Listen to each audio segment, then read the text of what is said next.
जंगल की रक्षा करने वाले रघु शेर अब बूढ़े और इतने कमजोर हो चुके थे कि उनके कंधे अब जंगल की भागदौड़ और जिम्मेदारियां नहीं संभाल पा रहे थे। ऐसे में कोई भी जालिम जानवर जंगल में घुसकर और किसी भी मासूम जानवर का आसानी से शिकार कर लिया करता था, जिससे जंगल का हर जानवर बड़ा परेशान आ गया था। वहीं रघु का बेटा भीमा अब जवान होने के बाद भी बड़ा ही कमजोर और डरपोक था, जिसके चलते वो किसी भी जानवर की जान ही नहीं बचा पाता था। ऐसे में एक बकरी कुछ जानवरों के साथ महाराज रघु के पास पहुंचती है। महाराज रघु, पिछले कई सालों से आपने जंगल की बहुत अच्छे से रक्षा की और हम आपकी बड़ी इज्जत भी करते हैं, लेकिन कल मेरे बेटे को एक खूंखार बाघ मानव ने अपनी चपेट में ले लिया था।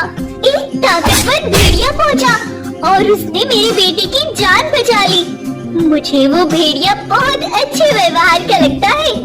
हम आपके बेटे को जंगल का राजा बनाना चाहते थे, लेकिन आपका बेटा कमजोर और डरपोक है, वो जंगल को नहीं संभाल सकता। इसीलिए आप किसी ताकतवर जानवर को जंगल का राजा घोषित करें। रघु अपने बेटे भीमा को ही जंगल का राजा बनता देखना चाहता था, इसलिए वो जानवरों से कुछ समय मांगता है। अगले दिन फिर जब गाय और गोरिल्ला नदी की तरफ पानी पीने जा रहे थे, तो एक चीता ने उन दोनों पर पीछे से वार किया और उन्हें नदी में धक्का दे दिया। लेकिन मौके पर पहुंचकर भेड़िए ने उन्हें बाहर निकाल लिया। ऐसे ही भेड़िया सबकी मदद करता और सारे जानवरों के दिलों में भी उस भेड़िए की इज्जत बढ़ गई। तब महाराज रघु को भी उसका व्यवहार अच्छा लगने लगा। तब रघु ने ऐलान करते हुए कहा, भाइयों, मेरी हमेशा से एक ख्वाहिश थी, मैं अपनी आँखों से अपने बेटे भीमा को जंगल का राजा बनते देखूं। लेकिन मुझे भेड़िया एक अच्छा और ताकतवर राजा बनने योग्य लगता है। आज से जंगल का नया राजा भेड़िया होगा। अब रघु की गुफा उस भेड़िए पर आ गई और वो जंगल का राजा बन गया। समय बीत रहा था, लेकिन जंगल में जानवरों की संख्या हर दिन कम होती दिखाई दे रही थी, जिसके चलते सभी बड़े परेशान हो रहे थे। ऐसे में तभी बड़ी आंधी तूफान जोरों की बारिश होने लगी। तब रघु अपने बेटे भीमा से, बेटा तुम कहीं मत जाना, मैं तुम्हारे लिए कुछ भोजन का इंतजाम करके लाता हूँ।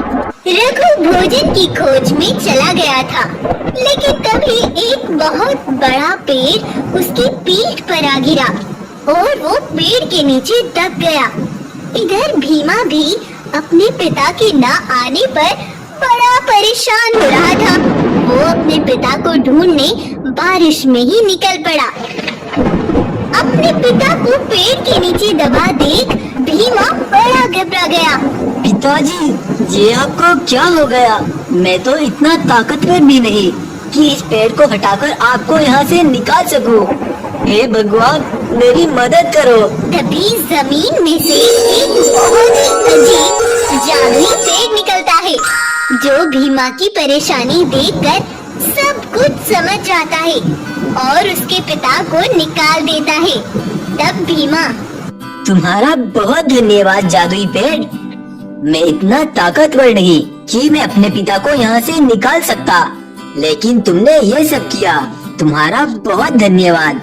जादुई पेड़ भीमा से खुश होता है और उसे ऐसी शक्तियाँ देता है जिससे भीमा अब बहुत ही बलवान और ताकतवर हो जाता है। तब भीमा अपने पिता के साथ अपने जंगल की तरफ लौटता है। तभी भालू भागता हुआ रघु महाराज के पास आया। अलर्ट हो गया महाराज, हमारे साथ धोखा हुआ है। पिछले कई दिनों से जानवर कम हो रहे हैं और अभी वो भेड़िया एक गाय को बड़ी बेरहमी से मार रहा था। आप उसे जाकर बचा लो महाराज। इतना सुनकर भीमा तेजी से दौड़ता हुआ जाता है और भेड़िए को एक ही वार में चट कर देता है और उस गाय की भी जान बचा लेता है। सभी जानवरों को भीमा की ताकत का अंदाजा हो जाता है और अब रघु का सपना भी पूरा हो जाता है।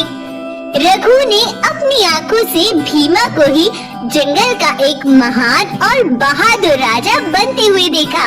तो आपको आज की हमारी कहानी कैसी लगी हमें कमेंट करके जरूर बताएं। वीडियो अगर आपको पसंद आई है तो इसको लाइक करें और शेयर करें, चैनल को सब्सक्राइब करें। जंगल में सिम्बा और भानु अपने दो बेटों के साथ रहा करता था। सिम्बा की छोटे बेटे का नाम रघु और बड़े बेटे का नाम बगीरा था। सिम्बा के दोनों बेटे उसकी ऐसी ताकत थी कि कोई भी उसका सामना नहीं कर सकता था। सिम्बा अपने परिवार में बड़ा खुश था, लेकिन एक बार उसके जंगल में एक बाघ कुछ शिकारियों के साथ जंगल में घुस आता है और पास में खड़ी एक भैंस पर जाकर हमला करके उसे नीचे गिरा देता है और उसको डराते हुए कहता है, ओए भैंस, बताओ मुझे कौन है इस जंगल का राजा और कहाँ पर रहता है? बताओ मुझे। कौन हो तुम और मुझे क्या पूछ रहे हो? ज्यादा सवाल मत करो, नहीं तो ये तुम्हारा मासूम बच्चा अनाथ हो जाएगा। नहीं, रुको, मैं बताती हूँ। यहाँ से कुछ दूरी पर एक पहाड़ी है, उसके बराबर में ही सिम्बा शेर की गुफा है। तब भैंस से पता पूछकर बाघ सिम्बा शेर की गुफा पर पहुँचता है। सिम्बा के परिवार को देख बाघ बोलता है, अरे अच्छा, तो ये इस जंगल का राजा है। मैंने इसके बेटों के बारे में बहुत सुना है। अगर ये दोनों एक साथ होते हैं तो कोई इनका सामना नहीं कर सकता। ये बहुत ताकतवर है। तो महाराज बाघ, अब आप क्या सोच रहे हो? हम सामने से तो इनका मुकाबला नहीं कर सकते, तो जब भी ये कहीं बाहर निकलेंगे तो हम धोखे से इनको मार डालेंगे। तब बाघ छिपकर उनकी निगरानी करता है। शाम होने पर सिम्बा अपने पूरे परिवार के साथ पानी पीने निकलता है। जब सिम्बा नदी पर पानी पी रहा था तो उस बाघ ने उन पर एक बॉम्ब विस्फोट कर दिया, जिससे सिम्बा का पूरा परिवार बर्बाद हो जाता है। उसमें सिम्बा का छोटा बेटा रघु मारा जाता है और बगीरा का सर एक पत्थर से टकरा जाता है, जिससे बगीरा बेहोश होकर नदी में बहकर चला जाता है और भानु सिम्बा बहुत जख्मी हो जाते हैं। तब वो बाघ उनके पास आता है और बोलता है, क्यों महाराज शेर, आज तुम्हें कौन सा बेटा बचाने आएगा? बताओ, आज तुम्हें कोई नहीं बचा सकता। मैं तुम्हें जान से मार डालूंगा। तब बाघ भानु और सिम्बा को दोनों को जान से मार डालता है और फिर सिम्बा की गुफा पर जाकर सभी जानवरों को इकट्ठा करता है। सिम्बा और उसके परिवार की जगह बाघ को खड़ा देख सभी जानवर दंग रह जाते हैं। ओए बाघ, तुम कौन हो और तुम महाराज की जगह कैसे खड़े हुए? आखिर ये सब क्या चल रहा है? मैंने तुम्हारे महाराज शेर के पूरे परिवार को खत्म कर दिया है। आज से मैं ही तुम्हारा राजा हूँ और तुम्हें रोज मेरे सिपाहियों और मेरे लिए एक बड़े जानवर के खाने का बंदोबस्त करना होगा। और अगर तुमने ऐसा ना किया तो मैं सिम्बा के परिवार की तरह ही तुम्हारे परिवार को भी जलाकर राख कर दूंगा। बाघ की इस धमकी से सारे जानवर बहुत डर गए थे, तो उन्होंने अगले ही दिन से एक जानवर को बाघ के पास भेजना शुरू कर दिया। अब इसी तरह चलता रहा।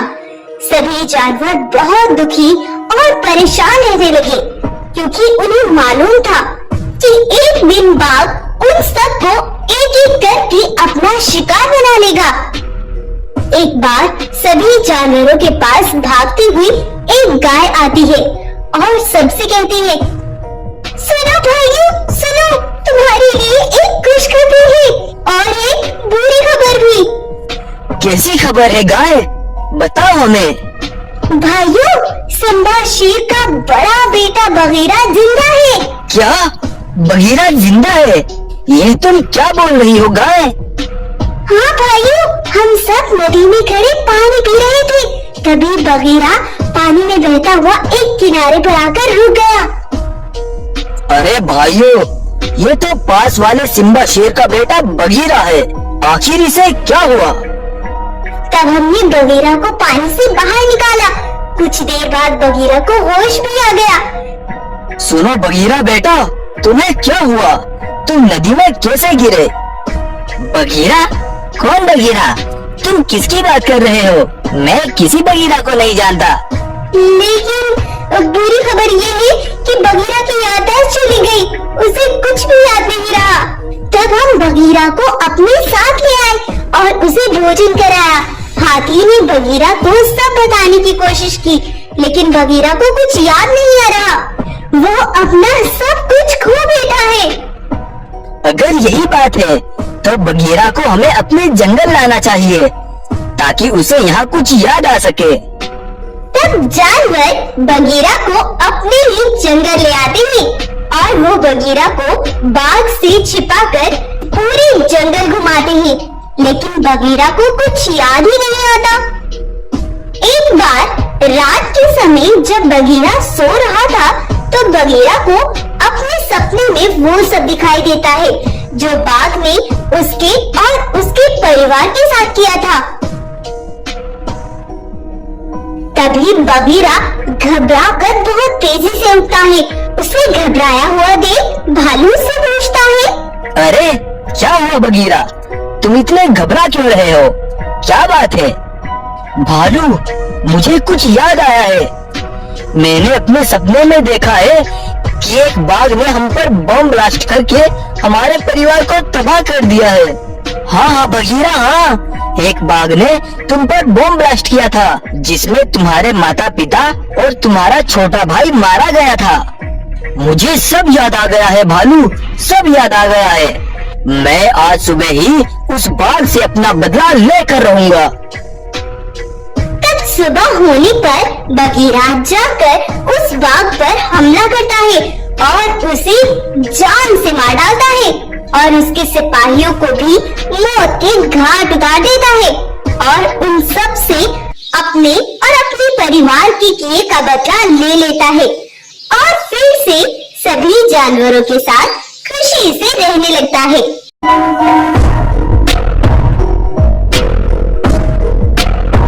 अरे वाह, महाराज बंटी चीता ने सही बोला था। यहाँ के जानवर तो सच में ही बहुत मोटे ताजे हैं। चलकर इनका शिकार करता हूँ। यह बोलकर बाघ मानव जाकर खड़े जानवरों पर हमला कर उन्हें मार डालता है और उनका शिकार कर जंगल में आगे बढ़ता है। मेरा तो आज का काम हो गया। अब महाराज के लिए कोई शिकार लेकर चलता हूँ। उधर इस जंगल के राजा वीरू के पास एक गोरिल्ला पहुँचता है। महाराज जल्दी से चलो मेरे साथ, आपको कुछ दिखाना है। अरे गोरिल्ला, आखिर बात क्या है, बताओ तो सही। महाराज अभी बताने का समय नहीं है, जल्दी से मेरे साथ चलो। बाघ मानव एक भेड़ को मारकर उसे लेकर अपने जंगल जा ही रहा था। तभी गोरिल्ला वीरू शेर को लेकर वहाँ पहुँच जाता है। महाराज, ये बाघ मानव बंटी चीता का दोस्त है। इसने हमारे जंगल के कई मासूम जानवरों को मौत के घाट उतार दिया। जानता हूँ मैं इसको और इसके महाराज को, लेकिन शायद ये मुझे नहीं जानते कि मुझसे पंगा लेने की क्या सजा है। महाराज, ये मुझे जंगल के किनारे से मिला है। पता नहीं इस बक्से को किसने रखा।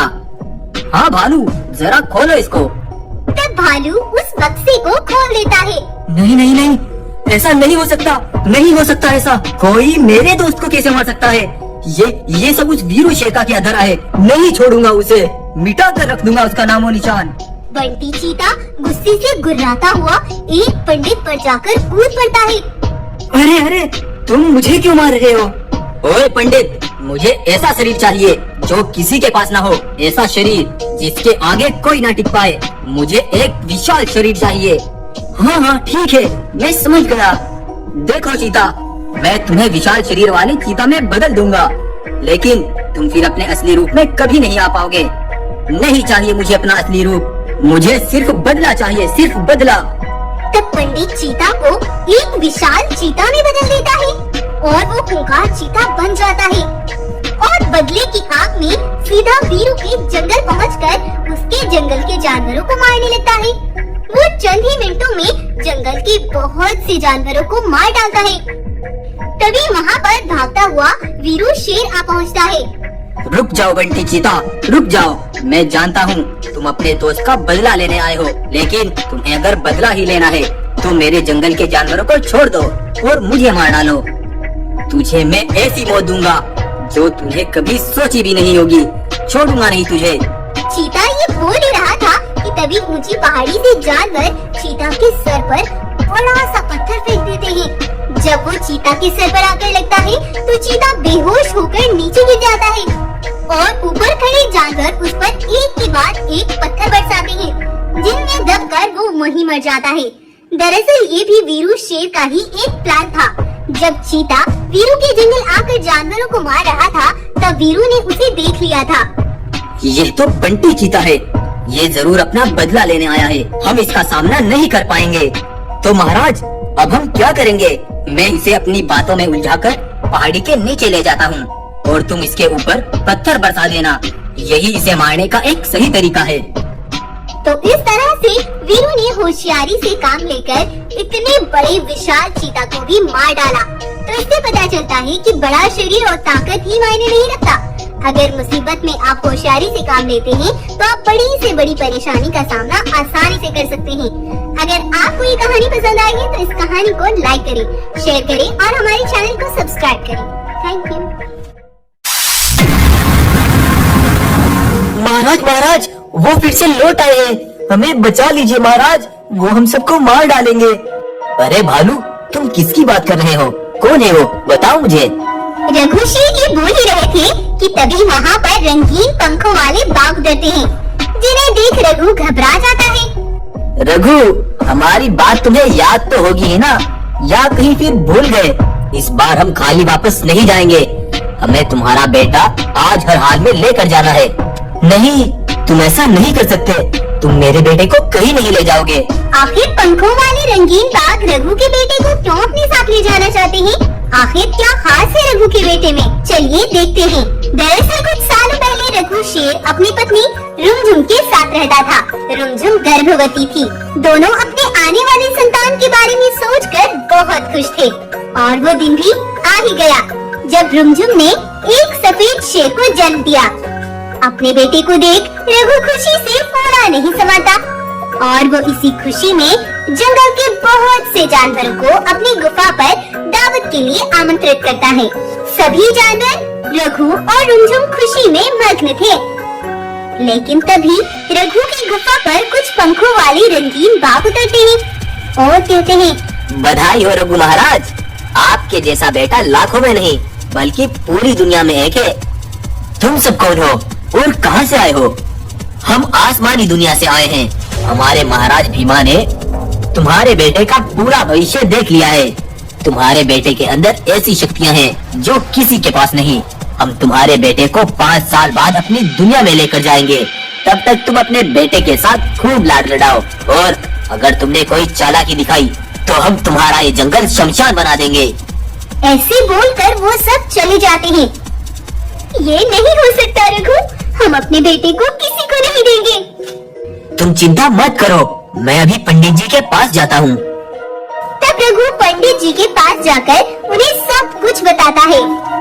हाँ रघु, वो सही बोल कर गए हैं। तुम्हारे बेटे के अंदर 5 साल बाद ऐसी शक्तियाँ आएंगी जो किसी के पास नहीं है और वो 5 साल बाद अमावस्या की काली रात को तुम्हारे बेटे को मारकर उसकी सारी शक्तियाँ छीन लेंगे और उन शक्तियों का इस्तेमाल कर वो ऐसी ताकत बनेंगे कि पूरी दुनिया में कोई भी उनका मुकाबला नहीं कर पाएगी और वो तुम्हारे बेटे को एक दिन जरूर लेकर जाएंगे। उन्हें कोई भी नहीं रोक सकता। तो ये है रघु के बेटे की सच्चाई और आज रंगीन बाघ रघु के बेटे को जबरदस्ती अपने साथ लेकर चले जाते हैं और रघु चाहते हुए भी कुछ नहीं कर पाता। अब अब रघु बहुत परेशान हो जाता है। उसे समझ नहीं आ रहा था वो क्या करे। तभी वहाँ पर आसमान से एक रंगीन चीता उतरता है। रघु, मैं तुम्हारी सारी परेशानी जानता हूँ। तुम्हारे जंगल से थोड़ी दूर पर जो दूसरा जंगल है, वहाँ पर एक जादुई सीढ़ी घर है। उसके अंदर जाकर जो भी सच्चे दिल से मन्नत मांगता है वो जरूर पूरी होती है। ये सुनते ही रघु तेजी से भागता हुआ उसी जंगल में चला जाता है और वो जादुई सीढ़ी घर तक पहुँच जाता है और सीधा उसके अंदर चला जाता है। ये जादुई सीढ़ी घर, मैं बहुत बड़ी परेशानी में हूँ। वो मेरे बेटे को अपनी दुनिया में उठा ले गए। कल अमावस्या की रात है, वो मेरे बेटे को मार डालेंगे। मेरी मदद करो, मैं किसी भी तरह हर हाल में अपने बेटे को बचाना चाहता हूँ। इतना बोलकर रघु वहाँ से बाहर आता है तो वो देखता है कि बाहर रंगीन शेरों की सेना अपने पंख फैलाए खड़ी थी और रघु को भी जादुई पंख लग गए थे। ये देख रघु बहुत खुश हो गया और वो पंखों वाली सेना को लेकर उनकी जादुई दुनिया में निकल पड़ता है। आज इस रघु के बेटे का हमारे पास आखिरी दिन है। कल अमावस्या की रात को हम इसे मारकर इसकी सारी शक्तियाँ छीन लेंगे और फिर हमारी ताकत का कोई भी अंदाजा नहीं लगा सकता। भीमा बाघ ये बोल ही रहा था कि तभी रघु अपनी सेना के साथ उसकी दुनिया में पहुंच जाता है। भीमा, तूने मुझे बहुत दुख पहुंचाया। अब तुम और तेरी सेना जिंदा नहीं बचेगी। तब रघु शेर और उसकी सेना भीमा की सेना पर टूट पड़ते हैं। दोनों में जोरों की लड़ाई होती है। रघु की जादुई सेना के सामने भीमा की सेना कमजोर पड़ जाती है। भीमा की सेना रघु की सेना के सामने घुटने टेक देती है और रघु अपने बेटे को अपने साथ लेकर अपने जंगल आ जाता है। रघु की पत्नी अपने बेटे को सीने से लगा लेती है। गाय और गोरिल्ला दोनों खड़े नदी पर पानी पी रहे थे, लेकिन तभी उन्हें पानी में एक तूफानी झटका महसूस होता है। जोरों की हवाएं चलने लगती है, मानो जैसे कोई बहुत बड़ा अनर्थ होने वाला हो। ये तूफान मचाने वाला कोई और नहीं बल्कि एक बहुत बड़ा विशाल शरीर वाला सफेद शेर था। सफेद शेर पेड़ पौधे तोड़ते हुए आगे बढ़ रहा था। तब गाय और गोरिल्ला तेजी से वहाँ से भाग गए और वो भागकर सीधा अपने महाराज रघु बाघ के पास पहुँचे। उधर विशाल शेर भी रघु के ही जंगल पहुँच गया था। उसके सामने जो भी जानवर आ रहा था वो उसे अपने पैरों तले कुचल रहा था। उसने रघु के जंगल में तूफान मचा दिया था। उधर वो गाय रघु से कहती है, रघु महाराज एक खूनी तूफान बनकर वो सफेद शेर लौट आया है महाराज। उसने बहुत विशाल रूप धारण कर रखा है महाराज। गोरिल्ला, वो अपना बदला लेने आया है, लेकिन वह सब खत्म कर दे। इससे पहले तुम बाकी बचे जानवरों को बड़ी गुफा पर ले जाओ। छोड़ूंगा नहीं। ये तूफान मेरे बच्चों की खून का बदला है जो उस रघु की बर्बादी से ही पूरा होगा। बर्बाद करके रख दूंगा सब कुछ। मैं अपने बच्चों का बदला जरूर लूंगा। लेकिन ये विशाल शेर किस बात का बदला पूरा करने आया है? दरअसल आज से 5 साल पहले यह शेर साधारण शेर की तरह ही था। उसके यहाँ 2 बच्चे पैदा हुए। शेर की पत्नी बच्चों को जन्म देते ही मर गई थी। तब से शेर ने अपने बच्चों को ही अपना जीवन मान लिया था। लेकिन एक बार रघु बाघ ने एक पहाड़ी से शेर के दोनों बच्चों को नीचे धक्का दे दिया और वो नीचे गहरी खाई में जा गिरे और उनकी वहीं पर मृत्यु हो गई। लेकिन बाघ को ये सब करते सफेद शेर ने देख लिया था। रघु, तूने मुझसे मेरा जीवन छीन लिया। इसका बदला तुझे बहुत भारी पड़ेगा। और आज ये शेर अपना एक विशाल रूप लेकर अपने बच्चों का बदला लेने आया था। अब रघु बाघ बहुत परेशान था। रघु अपने जंगल में अपने सिपाहियों के साथ आकर देखता है तो विशाल शेर ने जंगल में बहुत बर्बादी मचा दी थी। रघु यह देखकर बहुत उदास हो गया था। उधर रघु का बेटा अकेले ही जंगल में नदी पर पानी पीने के लिए जा रहा था। तब विशाल शेर उसके पास आता है। अरे बेटा, कहाँ जा रहे हो? तुम कौन हो? बेटा, तुम मुझे अपना दोस्त ही समझो। चलो, मैं तुम्हें अपने साथ परियों की दुनिया में लेकर जाता हूँ। विशाल शेर रघु के बेटे को अपनी बातों में बहला कर ले जाता है और उसे जान से मार डालता है। उधर रघु बाघ जब अपनी गुफा पर पहुंचता है तो वहाँ उसका बेटा ही नहीं था। अब रघु और भी ज्यादा परेशान हो जाता है और वो अपने सिपाहियों से कहता है, मेरा बेटा कहाँ गया? कहाँ गया मेरा बेटा? ये काम जरूर उस विशाल शेर का ही है। अब मुझे उसका सामना करना ही होगा। वो मुझे चाहे जान से ही मार डाले, लेकिन अब मुझे उसे सच्चाई बतानी होगी। तब रघु अकेले ही जंगल के चौराहे पर जाकर खड़ा हो जाता है और जोर जोर से बोलने लगता है, विशाल शेर, तुम जहाँ भी हो, मैं चौराहे पर खड़ा तुम्हारा इंतजार कर रहा हूँ। तभी उधर से विशाल शेर बहुत तेजी से आता है और वो रघु पर जोरों का हमला करता है। तुम मुझे जान से मारना चाहते हो तो मार लो, लेकिन उससे पहले तुम्हें सच्चाई जाननी जरूरी है। कैसी सच्चाई? मैंने सब अपनी आंखों से देखा था। तुमने आंखों से सब देखा था, लेकिन तुम सच्चाई से बेखबर हो। जिस दिन तुम्हारे यहाँ 2 बेटे हुए थे, उस दिन एक पंडित जी मेरे पास आए और बोले, रघु, आज तुम्हारे जंगल में 2 शेरों का जन्म हुआ है और वो बहुत खतरनाक साबित होंगे। जल्द ही वो जंगल के जानवरों में आग बरसाने लगेंगे। वो जंगल को तबाह कर दे। इससे पहले तुम्हें कोई फैसला करना होगा। वो बच्चे जिंदा रहते तो आज तुम या मैं जिंदा नहीं रहते, इसीलिए मुझे उन दोनों को मारना पड़ा। विशाल शेर जब ये सारी सच्चाई जानता है तो उसे अपनी गलती का बहुत एहसास होता है। मुझे माफ कर दो रघु, अपने बच्चे को खोने का दुख मुझसे बेहतर कौन जान सकता है, इसीलिए मैंने तुम्हारे बेटे को मारा नहीं था। तब विशाल शेर रघु के बेटे को उसे सौंप देता है और वो हमेशा के लिए उस जंगल से चला जाता है। तो ये थी इस विशाल शेर की कहानी। सदियों से एक परंपरा सुंदरवन जंगल की ये बनी हुई थी कि जंगल का राजा रघु बाघ, जिसके यहाँ भी किसी जानवर का जन्म होता तो रघु उसे देखने के लिए जरूर जाता था। उनकी झोपड़ियों पर जाके रघु ने बधाई देता और इस तरह जंगल में एकता और शांति बनाए रखता था। रघु किसी भी जानवर पर कोई जुल्म नहीं करता था, लेकिन रघु का बेटा कांता बड़ा ही जालिम था और जब उसने जुल्मों की हद पार कर दी तो रघु ने फैसला किया कि वो उसे अपने जंगल से निकाल देगा और रघु ने उसे अपने जंगल से निकाल दिया और रघु ने अपने जंगल को शांति और एकता की डोर में बांधे रखा। रघु को 40 साल हो गए थे और अब रघु अपने बुढ़ापे की तरफ जा रहा था। एक बार जंगल में एक घोड़े का जन्म हुआ। रघु उसे देखने उनके अस्तबल ही पहुंचा। बधाई हो तुम्हें, तुम्हारा बेटा बहुत सुंदर है और तुम इसका नाम हीरा रखना। हीरा को देखकर रघु अपनी गुफा पर वापस आ गया। थोड़ी ही देर बाद वहाँ पर एक गुरु आए और रघु से बोले, रघु, तुम जिस घोड़े को देखकर आ रहे हो वो कोई आम जानवरों की तरह नहीं है। हीरा अपने जन्म से ही ताकतवर शक्तियाँ लेकर पैदा हुआ है, जो आज से 10 साल बाद काम करना शुरू करेगी। हीरा जो चाहेगा कर पाएगा। उसमें रूप बदलने, उड़ने, आग लगाने और भी हजारों शक्तियाँ होंगी। वो इस जंगल का एक बड़ा रक्षक बन सकता है, लेकिन इसके लिए 10 साल तक तुम्हें उसकी सुरक्षा करनी होगी। पंडित ने रघु को जब ये सारी बातें बताई तो रघु का बेटा कांता ने उनकी ये सारी बातें पीछे छुपकर सुन ली। इस बूढ़े का रास्ता साफ करने के लिए अब हीरा के जवान होने का इंतजार करना पड़ेगा और फिर होगा जंगल पर जादुई शक्तियों वाले कांता का राज। गुरु पंडित तो वहाँ से चले गए, लेकिन अगले ही दिन रघु का बेटा कांता मगरमच्छ के आंसू बहाते हुए अपने पिता रघु के पास आया। अपने जंगल से बाहर रहकर मुझे एहसास हो गया है, मैंने जो किया वो बहुत गलत किया पिताजी। पिताजी, बस एक मौका दे दीजिए, अब मैं किसी पर कोई जुल्म नहीं करूँगा।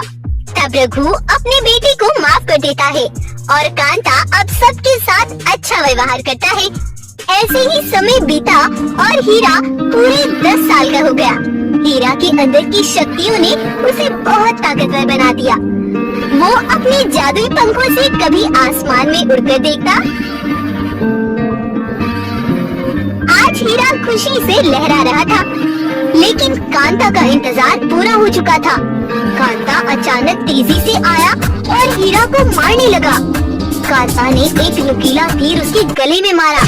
हीरा बहुत जख्मी हो गया और कांता ने हीरा की सारी शक्तियाँ छीनी और वहाँ से भाग आया। अब कांता हीरा की शक्ति से एक छोटी बकरी में बदलकर रघु के पास गया। महाराज, महाराज, मुझे एक सपना आया है कि मैं जंगल पर राज कर रही हूँ। लेकिन तुम कैसे जंगल पर राज कर सकते हो? तब बकरी एक बड़ी चीता में बदलता है और रघु पर बहुत जोरों का वार करके उसे जान से मार डालता है। कैसे बन सकते हो तुम जंगल के राजा? और फिर कांता अपने असल रूप में आ जाता है। ऐसे तुझे मार कर बनूंगा मैं जंगल का राजा। कांता अब बहुत बड़ी ताकत बन गया था। वो छीनी हुई शक्तियों से उड़ उड़ कर दूसरे जंगल जाने लगा और हर जंगल के राजा को मारने लगा ताकि वो अकेला ही कई जंगलों पर राज कर सके। कांता ने जुल्मों की हद पार कर रखी थी। उधर जब हीरा ने कांता को अधमरा कर दिया था तो पास के एक जंगल का राजा वीरू उसे उठाकर अपने जंगल ले आया था। हीरा मरा नहीं था बल्कि वो बहुत जख्मी हो गया था और उसकी याददाश्त चली गई थी। वीरू ने 3 महीने तक उसका इलाज किया और तब जाकर हीरा अपने पैरों पर खड़ा हुआ। वीरू और हीरा किसी काम से जा रहे थे कि तभी एक गाय बहुत डरी हुई आई। महाराज, वीरू महाराज, एक कांता नाम का बाघ अपनी शक्तियों से हर जंगल के राजा को मार रहा है ताकि वो सारे जंगलों पर अपना वश कर सके। वो यहाँ तक नहीं पहुँचेगा गाय, तुम डरो नहीं। वीरू और हीरा ये कहकर आगे बढ़ने लगे, लेकिन हीरा ने जब से कांता का नाम सुना था उसे सब याद आने लगा और हीरा की याददाश्त भी वापस आ गई। वीरू भाई, वो कांता कोई और नहीं, वही है जिसने मुझे मार डाला था और उसने मेरी जन्मी शक्तियाँ मुझसे छीनी। मेरी उन शक्तियों का प्रयोग ना जाने वो किस किस प्राणी पर मुसीबत बना रहा होगा। मुझे उससे मुकाबला करना होगा। अगर ऐसा ही है तो हीरा, तुम अब ऐसे उससे मुकाबला नहीं कर सकते। वो बहुत ताकतवर है, लेकिन मेरे पास एक आग फेंकने वाली मणि है। इस मणि की तेज गर्मी को तो तुम्हें बर्दाश्त करना पड़ेगा, लेकिन जैसे ही वो कांता तुम्हें मिले तुम इससे उसे भस्म कर सकते हो। तब वीरू वो मणि हीरा को दे देता है और हीरा तेजी से दौड़ता हुआ कांता के जंगल पहुंच जाता है और उसे जाते जाते रात हो जाती है। कांता गुफा पर था। जब वो कांता की गुफा पर जाकर देखता है तो कांता सो रहा था और हीरा अपनी मणि की फायर पावर से कांता पर अचानक से वार करता है और अचानक हुए हमले से कांता कुछ नहीं कर पाता और हीरा उसे जलाकर राख कर देता है। और फिर हीरा अपनी शक्तियां हासिल करके जंगल में सुकून और अमन पैदा करता है। इस तरह उस जालिम कांता का अंत हो जाता है और जादुई शक्तियों वाले घोड़े ने जंगल में अमन कायम किया। तो आपको आज की हमारी कहानी कैसी लगी हमें कमेंट करके जरूर बताएं। वीडियो पसंद आया हो तो लाइक करें और शेयर करें।